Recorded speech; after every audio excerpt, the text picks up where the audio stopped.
મુંબઈને મળ્યું બીજું international airport. વડાપ્રધાન નરેન્દ્ર મોદીએ કર્યું નવી મુંબઈ ઇન્ટરનેશનલ એરપોર્ટનું ઉદ્ઘાટન. વાર્ષિક 2 કરોડ એર ટ્રાવેલર્સની ક્ષમતા.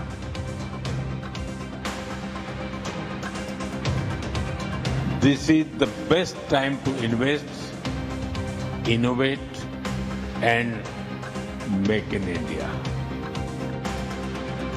પીએમ નરેન્દ્ર મોદીએ દિલ્હીમાં કર્યું 9મા ઇન્ડિયન મોબાઈલ કોંગ્રેસનું ઉદ્ઘાટન. કહ્યું જે દેશ 2Gમાં કામ કરતું હતું એ હવે દરેક જિલ્લામાં 5G સેવા શરૂ કરી છે.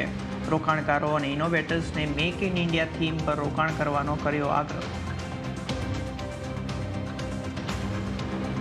દિવસભર ઉતાર ચઢાવ બાદ બજાર ઘટીને બંધ. નિફ્ટીમાં 4 દિવસની તેજી પર આજે લાગી બ્રેક. 25,050ના સ્તર નજીક ક્લોઝિંગ. તો મિડ કેપ અને સ્મોલ કેપ શેર્સમાં પણ વેચવાલી રહી વધારે. ફક્ત આઈટી શેર્સમાં રહી શાનદાર ખરીદદારી.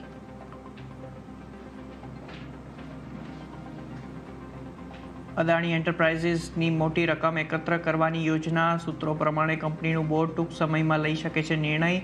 રાઇટ્સ ઇસ્યુ પર પણ વિચાર શક્ય.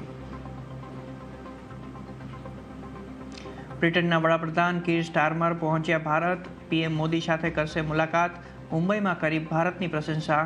કહ્યું 2028 સુધીમાં દેશ 3જી સૌથી મોટી અર્થવ્યવસ્થા બનશે. અને 93મા વાયુસેના દિવસ પર ઓપરેશન સિંદૂરના નાયકોને સલામ. ઓપરેશનમાં ભાગ લેનારા ફાઇટર જેટ્સે દેખાડ્યું પરાક્રમ. CDS અને ત્રણેય સશસ્ત્ર દળોના પ્રમુખોએ રાષ્ટ્રીય યુદ્ધ સ્મારક ખાતે શહીદોને આપી શ્રદ્ધાંજલિ.